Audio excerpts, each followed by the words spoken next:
Shalom, selamat pagi jemaat dikasih Tuhan. Kembali kita berjumpa dalam renungan pagi. Ya, mari pagi hari ini kembali saya mengajak kita semuanya untuk merenungkan firman Tuhan. Supaya melalui firman Tuhan, hidup kita akan terus dibangun. Dan kita akan terus bertumbuh, diteguhkan dan dikuatkan dalam iman dan pengharapan. Sebab firman Tuhan adalah kebenaran yang memerdekakan hidup kita. Firman Tuhan menjadi sumber kekuatan kita. Firman Tuhan pedoman dan penolong bagi kita. Bahkan firman Tuhan juga yang akan terus menuntun dan menerangi langkah hidup kita. Ya, mari jemaat dikasih Tuhan, sebelum kita merenungkan firman Tuhan pagi ini, kita akan berdoa terlebih dahulu. Bapa di surga, kembali Tuhan pagi hari ini kami datang ke hadirat-Mu. Kami menaikkan segala puji dan hormat dan syukur atas segala kebaikan Tuhan dalam hidup kami. Atas begitu besar kasih setia Tuhan, rahmat dan anugerah-Mu ya Tuhan, berkat dan kemurahan-Mu, perlindungan Tuhan, penyertaan Tuhan, pertolongan Tuhan, dan bahkan pemeliharaan-Mu ya Tuhan atas seluruh hidup kami. Terima kasih, dan pagi hari ini kembali kami mau merenungkan firman-Mu.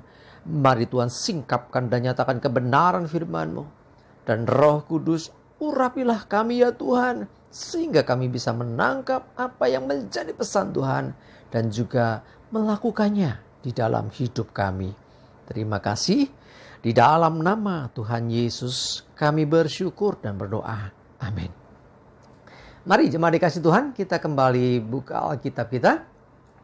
Renungan pagi hari ini saya ambilkan dari Amsal 3 ayat 11 dan 12. Saya bacakan. Hai anakku, janganlah engkau menolak didikan Tuhan, dan janganlah engkau bosan akan peringatannya. Karena Tuhan memberi ajaran kepada yang dikasihinya, seperti seorang ayah kepada anak yang disayangi. Jemaat dikasih Tuhan, firman Tuhan katakan supaya kita jangan menolak didikan Tuhan, menolak ajaran Tuhan. Jadi Tuhan memberikan didikan, memberikan ajaran kepada kita supaya kita ngerti kebenaran. Ya. Bahkan dikatakan jangan bosan akan peringatannya. Biasanya peringatan diberikan itu ketika ada sesuatu yang membahayakan. Nah, seringkali Tuhan memberikan peringatan kepada kita ketika kita dalam keadaan menuju bahaya. Mungkin kita salah mengambil keputusan. Mungkin jalan yang kita tempuh ini jalan yang salah. Mungkin di depan kita ada mara bahaya yang mengancam kita. Seringkali ada peringatan-peringatan Tuhan. Atau bisa juga apa yang kita lakukan itu tidak sesuai dengan kebenaran, tidak sesuai dengan firman Tuhan. Sehingga Tuhan memberikan peringatan, mengingatkan. Ya, supaya kita justru tidak semakin salah langkah. Supaya kita tidak tersesat, supaya kita tidak terjatuh. Maka Tuhan memberikan peringatan. Jangan bosan. Ya, walaupun kadang-kadang yang namanya peringatan itu tidak sesuai dengan apa yang kita pikirkan. Tidak sesuai dengan harapan kita. Tetapi ingatlah bahwa peringatan Tuhan pasti ya, tujuannya baik bagi kita. Karena itu jangan bosan. Tuhan akan selalu memberikan peringatan ketika kita melakukan sesuatu yang membahayakan diri kita. Nah itu karena Tuhan mengasihi. Ya, sekali lagi ya, Tuhan memberikan didikan, memberikan ajaran kepada kita supaya kita ngerti kebenaran dan kita hidup dalam kebenaran. Nah, tapi kalau kita mulai menyimpang, akan ada peringatan-peringatan Tuhan. Dan jangan bosan dengan hal itu. Karena Tuhan memberi ajaran kepada yang dikasihnya. Karena Tuhan mengasihi kita, maka Dia memberikan pengajaran, memberikan didikan.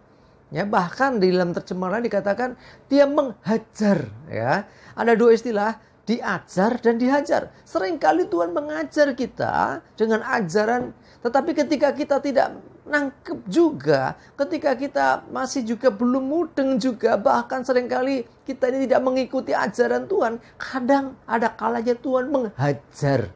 Waduh, ini ya, menghajar itu apa? Berarti ada satu disiplin, ada tindakan yang mungkin itu tidak baik, tidak nyaman bagi kita. Menurut kita nggak baik, tetapi baik dalam pandangan Tuhan. Menurut kita, wah ini menyakitkan. Tetapi sekali lagi yang namanya hajaran ataupun ajaran, tujuan Tuhan pasti adalah baik. Karena itu jangan pernah salah paham dengan Tuhan. Kalau engkau dihajar, berarti engkau nggak bisa menerima ajaran. Ya, seringkali orang diberikan ajaran atau diajar, tapi ketika bandel juga, balelo juga, nggak mudeng-mudeng juga, bisa jadi akan dihajar. Ya, tetapi entah ajaran ataupun hajaran yang dari Tuhan, tujuannya baik. Ya, karena dia memberikan itu semua kepada yang dikasihi seperti seorang ayah kepada anak yang disayangi.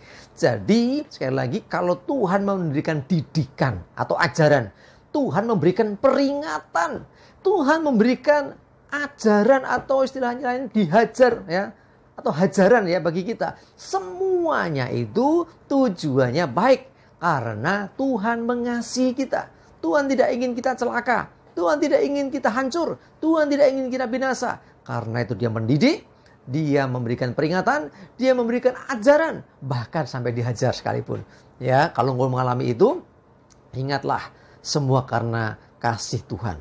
Jadi mau didikan, ajaran, peringatan, bahkan sampai dihajar sekalipun, itu berarti karena Tuhan mengasihi. Tuhan tidak ingin kita mengalami yang lebih buruk. Tuhan ingin menyelamatkan hidup kita. Karena itu terima setiap didikan, hajaran, ajaran, ataupun apapun, termasuk peringatan-peringatan Tuhan. Itu dengan kita bersyukur. Kenapa? Karena Tuhan melakukan itu dengan kasih. Tujuannya baik bagi hidup kita. Bayangkan, kalau Tuhan tidak mau mendidik lagi. Bayangkan kalau Tuhan tidak pernah memperingatkan kita. Bayangkan Tuhan tidak mau mengajar kita. Bahkan tidak diajar juga, dibiarkan. Akhirnya terjadi justru bahaya bagi hidup kita. Yang paling buruk adalah kebinasaan bisa terjadi. Mari jemaat dikasih Tuhan. Kalau engkau hari ini mendengarkan teguran Tuhan, mendengarkan peringatan, didikan, terima dengan syukur dan taati apa yang dikatakan Tuhan. Ingat, tujuan dari semua yang Tuhan lakukan adalah baik bagi hidup kita. Supaya kita selamat, supaya kita tidak binasa, dan kita tidak celaka. Amin, kita berdoa. Tuhan terima kasih, kami bersyukur diingatkan kembali hari ini melalui firman-Mu. Bahwa Engkau mendidik kami supaya kami tahu akan kebenaran. Engkau memberi peringatan supaya kami tidak semakin terjerumus ketika kami salah. Bahkan Engkau memberikan ajaran. Bahkan lebih lagi Engkau menghajar sekalipun. Kami mau terus Tuhan percaya bahwa Engkau mengasihi kami. Di balik semua yang terjadi atas hidup kami percaya ada kasih Tuhan yang besar atas hidup kami. Terima kasih Tuhan, mohon terus pimpin kami. Supaya kami tidak menyimpang dari jalan Tuhan. Supaya kami hidup dalam kebenaran. Terima kasih ya Tuhan, kami serahkan hari ini hidup kami dalam pimpinan-Mu. Jauhkan celaka dan mara bahaya. Biarlah damai, sejahtera dan berkat Tuhan menyertai kami semua. Terima kasih, dalam nama Tuhan Yesus kami bersyukur dan berdoa. Amin. Mari jemaat dikasih Tuhan, semangat terus, maju terus dalam iman dan pengharapan. Selamat beraktivitas, Tuhan Yesus memberkati kita semua. Amin.